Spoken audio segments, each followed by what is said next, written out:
வணக்கம் நண்பர்களே. கடவுளுக்கு தேவை பணமா இல்லை பாசமா? இந்த கேள்வியின் விடையை குபேரனுக்கும் விநாயகருக்கும் நடந்த ஒரு சுவாரஸ்யமான போட்டி மூலமாக தெரிந்து கொள்ளலாம். அது ஒரு அமைதியான நாள்.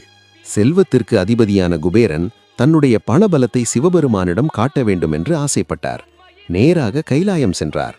சிவபெருமானை பார்த்து, இறைவா, என் அரண்மனையில் உலகமே வியக்கிற அளவிற்கு ஒரு பிரம்மாண்ட விருந்துக்கு ஏற்பாடு செய்திருக்கிறேன். நீங்கள் உங்கள் குடும்பத்தோடு வந்து என் செல்வச் செழிப்பை பார்த்து ஆசீர்வதிக்க வேண்டும் என்று கர்வத்துடன் அழைத்தார். சிவபெருமான் சிரித்து கொண்டே சொன்னார், குபேரா, என்னால் வர முடியாது.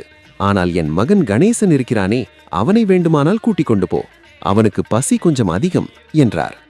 குபேரன் தன் மனதிற்குள், இந்த சின்ன பையன் சாப்பிடுற சாப்பாடா என் சொத்து மதிப்பை குறைச்சிட போகுது, வாப்பா கணேசா போகலாம் என்று நினைத்து அலட்சியமாக கூட்டிக் கொண்டு போனார். விருந்து ஆரம்பமானது. தட்டில் வைத்த லட்டு, மோதகம், பாயசம் என்று அனைத்தையும் கணேசர் கண்ணிமைக்கும் நேரத்தில் காலி செய்தார். சமையலறையில் இருந்த மொத்த சாப்பாடும் காலியானது. ஆனால் விநாயகருக்கு பசி அடங்கவில்லை. குபேரா, இன்னும் பசிக்குது, சாப்பாடு கொண்டு வா, சீக்கிரம் கொண்டு வா என்று கணேசர் கேட்டார். சாப்பாடு இல்லாததால் அங்கிருந்த தட்டு, டம்ளர், கரண்டி, மேஜை, நாற்காலி என்று கண்ணில் பட்டதெல்லாம் கணேசர் வாய்க்குள்ளே போனது. கடைசியாக குபேரரை பார்த்து, இன்னும் பசிக்குது, உன்னையும் சேர்த்து சாப்பிடப் போகிறேன் என்று மிரட்டினார். குபேரன் ஆடிப்போய்விட்டார். உயிர் பயத்தில் கைலாயத்திற்கு ஓடினார்.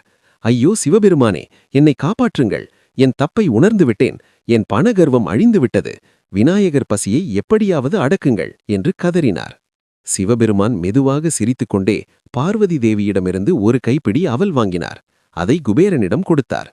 குபேரா, ஆடம்பரமான விருந்தை விட அன்பாக குடிக்கிற ஒரு பிடி அவல் போதும், பக்தியோடு கொடு என்றார் சிவன்.